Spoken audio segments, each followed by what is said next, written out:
All right, I'm gonna do a little voiceover here. For those who don't know me, this is Coach Ken. I'm a coach in Colorado Springs. I coach primarily draft legal triathletes and like to dabble in bike races myself. So today I'm racing with one of my junior athletes, and we're in the Louisville Criterium.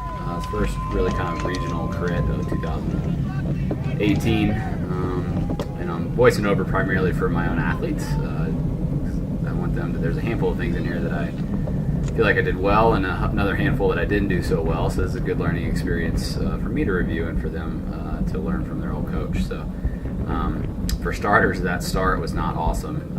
You notice it took me, I didn't get in my pedal right away. So we're lined up on the front row, nice and ready to rip, and then took me 2 or 3 tries to get in my pedal. So just not really paying attention and cost us, but not too bad off the line here. We're 7 or 8 deep and just getting into the race. So but there's nothing really much to say. I'm just going to let the tape roll, and for those who just want to skip forward and look at the crash, which is I'm going to post this on YouTube because I figured if a couple of you probably just want to see the crash that you might have been involved in with me, get a pretty good perspective because I was on the tail end of it. Just skip to the end of the video and you'll see it there.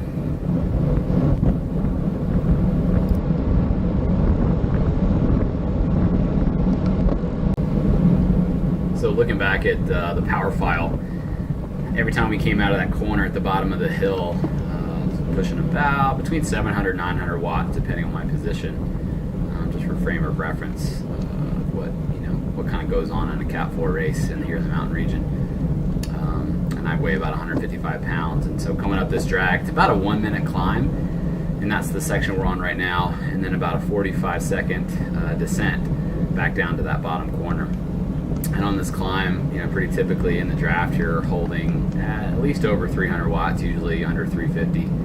Sometimes it was less if the pace wasn't really high, but the first few laps were really hot, and I had some really fit guys in this race, just to hang on to them in the draft, doing a little over 300 watts, again, for 155 pounds. So top of the course, nice round, smooth corner, everybody kind of rolls through. It took me a few laps to kind of just figure out my line and where I wanted to go, and obviously I didn't corner that extremely well because I didn't stay on the wheels that I was on. A couple guys coming by me here, and here I'm on the inside and kind of get boxed in. That guy slowed up quite a bit just to get around that little pothole, so it cost me a few more spots there. So I'm starting to figure out that I don't really want to be on the inside, and you can see I had to kind of crank and throw out some more watts that I didn't want to try and get back up into the main part of the group. And then we recollect here, everybody's kind of trying to figure out this corner here, and I trying to stay no more than really too wide going through this corner, so that you can keep your speed pretty well.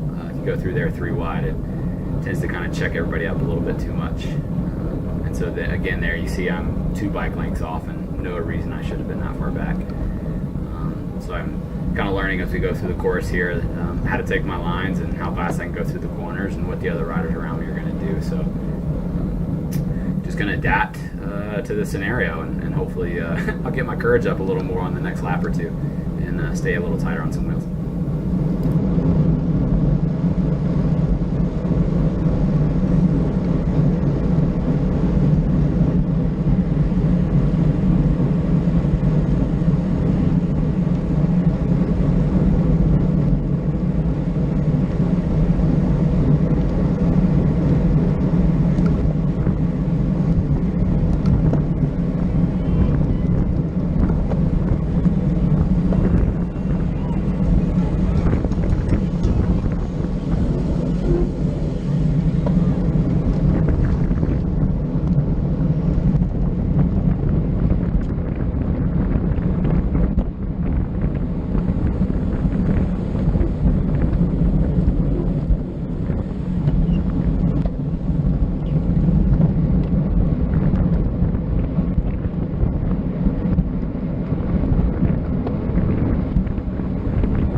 So through that corner, we were 3 wide.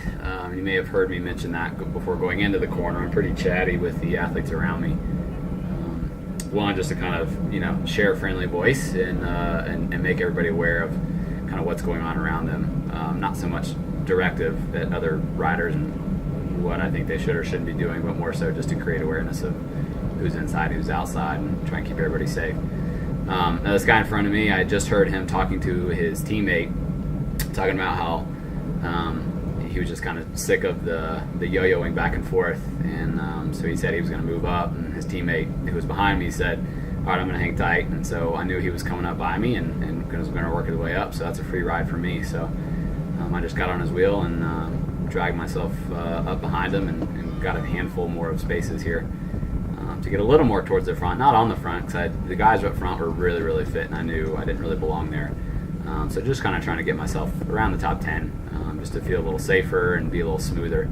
Not quite as much slowing into each corner, and contrary, or as a result of accelerating back out of the corner as much. So here I'm on the outside, and again, didn't just hold my speed as well as I should have. Cost me a few spaces, but that's the line I keep taking typically. So there I have to, I'm 2 or 3 bike lengths off, no reason for that. So, but I found my line that I like, so I'm going to kind of stick to that. And now I just need to roll through a little faster. And up here in the front of the group, I know I can count on those guys to roll through and not break as much as what happens in the back of the group. So we'll see how I do on the next few laps.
So 3rd time through this corner and still losing bike lengths.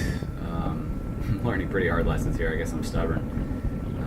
But again, still need to get my courage up and just stick on those wheels a little more. It's pretty strung out now, so the pace is really hot.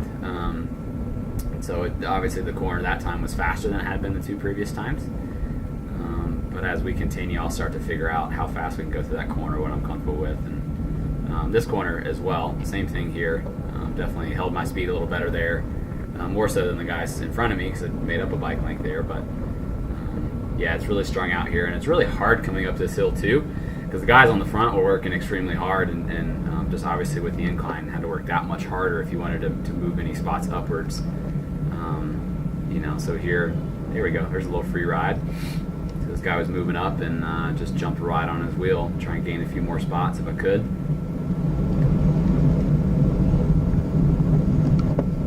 Saved me a few bike lengths, and now we're up here in the top 6 or 7, which is definitely somewhere I'm a little more comfortable riding.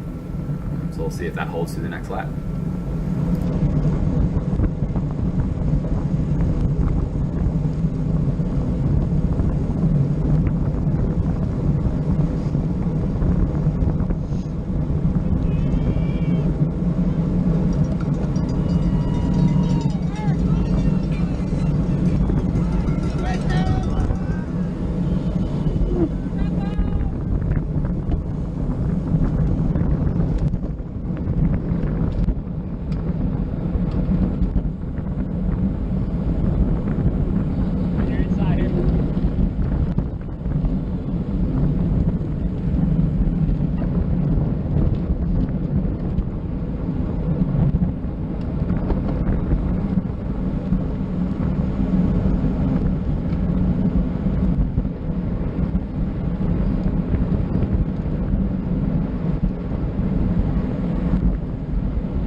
So here at this point, I pull out of line just a little bit as I'm looking back for my athlete, the junior who's racing with me, and in the process, things are a little strung out and kind of lose my spot. So rather than fighting by myself in the wind, I just offer to let this guy in front of me if he wants it, and he takes it, and I'm able to drop in around his wheel too, so it didn't lose any energy there really, rather than fighting for one wheel.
So here I'm seeing guys bunch up 3-4 wide, and rather than bunching up with them, kind of running my front wheel up into that group as well, just kind of hanging back and trying to carry a little more speed through that corner. So I'm not fighting side by side with too many other bodies, just carry a little more speed. It tends to work out well for the next few laps.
So here you can see things are really starting to spread out across the road, and over the last few laps I've lost a few places. So trying to move up, but then a couple guys accelerate, trying to lead into this corner, and we're 5 wide here going into a corner with enough room for 3. So things get a little tighter. Everybody checks up a little bit. This guy on the left catches his tire on the pavement, but saves it, thank goodness. So I congratulate him on saving it. And we're back on up to the hill, trying to find my spot here, stay a little more protected.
Now you can kind of sense that guys are starting to get tired. Things are getting a little more bunched up on that hill.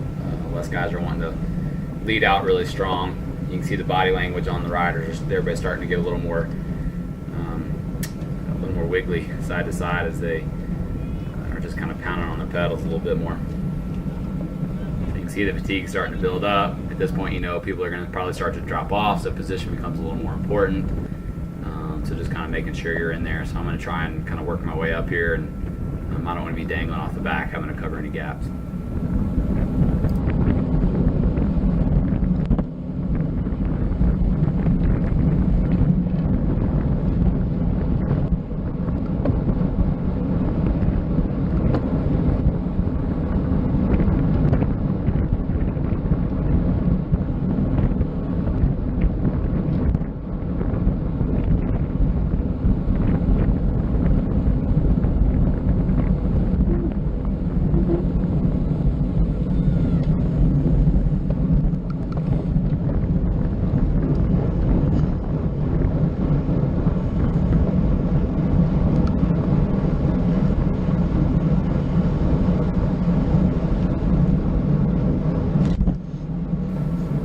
So at this point in the race, I know the pressure's getting pretty high, and every time we've come by the start-finish area, I hear my family and Drew's family. Drew is the junior that I'm racing with, my teammate on the day.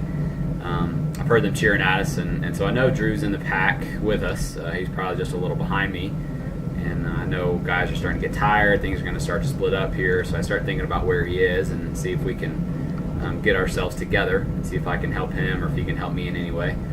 So I'm starting to look around, see where he is, and I'm just going to pull out a line and drift on back. And he's to the left of me here, so I'm going to loop around and come up behind him here. That's him right in front of me. And then he's got a little space in front of him, so I'm going to jump in there and let him stay on his wheel and I tell him just to stay on my wheel and see if I can help us move up together through the pack and improve our position a little bit.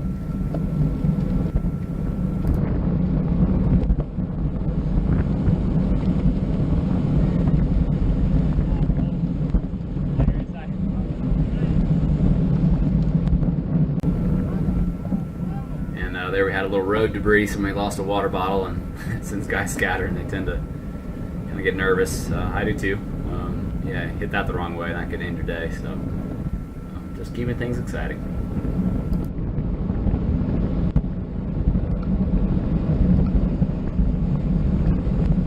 Gotta get further up. It's too yo-yo back here.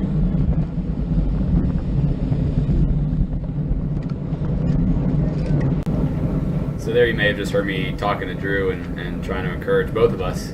It's a self-encouragement as well. Try and move up in the group.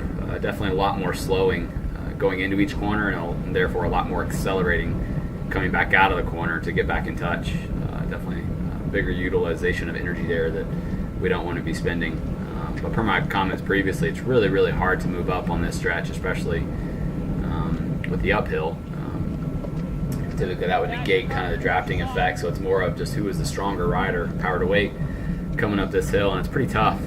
So can't really go anywhere right now. I'm at my limit, and can't really help Drew either. So we're just going to stay on wheels and kind of see how things progress. See if we can look for an opportunity to move up without having to kill ourselves too much. Time to go.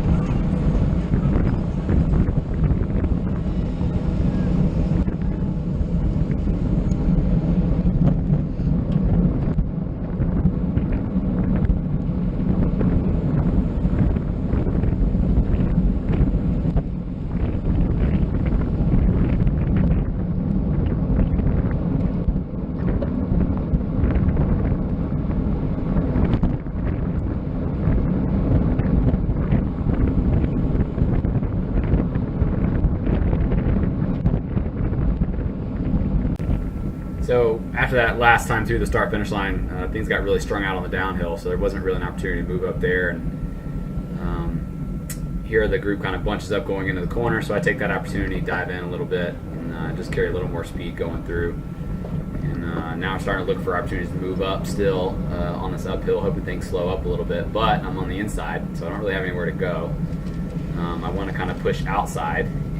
You see things start to slow up, and there goes one rider to the left. Drew comes up to my right, and I just mentioned to him, no, don't go that way because there's nowhere to go. So you just get boxed in. And so I'm kind of looking for ways for us to get to the outside where we have a little more freedom to move up. However, by the time we find a little clear road, we could push out left here, but we're kind of coming to midway or top of the hill, and I'm kind of out of energy and don't really have the watts to get myself out in the wind and or move up.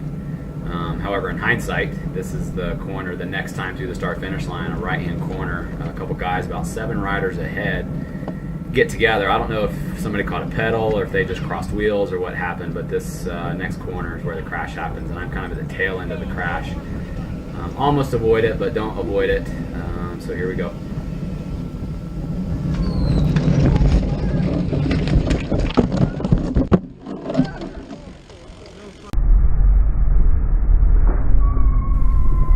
So it's pretty much a scramble at this point, and kudos to the 2 guys in front of me who found their way to the grass. This guy almost bunny hops and almost makes it. Just caught his back wheel. I almost made it through, just got caught up and kind of rolled in the grass as well. And my bike's on top of me upside down. I flipped the camera angle, show a couple other guys coming here. I definitely heard some moaning and some hurt dudes, so hopefully everybody's okay. And I know there's going to be some sore guys tomorrow, but hopefully it wasn't anything too serious. Nobody was carted off. So hopefully these guys are okay. And for me, I got back on the road and put my chain back on and checked the brake clearance and started rolling again. And shifters were all bent out of shape, so I started banging on them, trying to straighten them up a little bit. And very unadventurous 2 or 3 laps here as I TT by myself. But by the time I get 2 or 3 more laps in, the lead group's coming up on me. They're probably 20 or 30 seconds up behind me. So I just pull off next to our family and watch the end of the race. That's it. So Drew did great. He made it through, stayed in the lead group, and finished as first junior. and only junior to stay in that lead pack. So kudos to you, Drew, and on to the next one. So hopefully next time we can keep a rubber side down and have a little less action-packed video to watch. Thanks.